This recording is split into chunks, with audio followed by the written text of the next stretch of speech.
Vi er en projektgruppe, der har arbejdet med at undersøge den pædagogiske praksis i brugen af læringsplatforme. Og de 15 skoler, som har været med, har udviklet 29 forskellige projekter, som vi har undersøgt. Og de 29 projekter falder i 3 typer. Der er projekter, der handler om skoleudvikling, hvordan man i skolerne kan lave planer og strategier for at bruge og implementere læringsplatforme. Så er der projekter, der handler om kompetenceudvikling. Kompetenceudvikling af både undervisere, men også elever og lærere.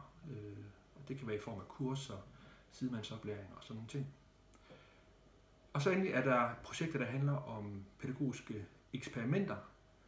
Eksperimenter, der falder inden for forskellige områder. Det kan være eksperimenter med planlægning, hvor man har arbejdet med at bruge læringsplatformen til at lave mål, lave forløb. Så er der projekter, der handler om, hvordan man kan bruge læringsplatforme i en pædagogisk praksis. Projekter, der handler om, hvordan man kan arbejde med evaluering og læringsplatforme.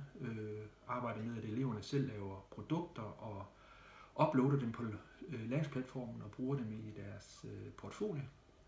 Og så projekter, der handler om skole-hjem-samarbejde, hvor læringsplatformen er brugt til at understøtte samtalen med forældrene om elevernes læring og trivsel.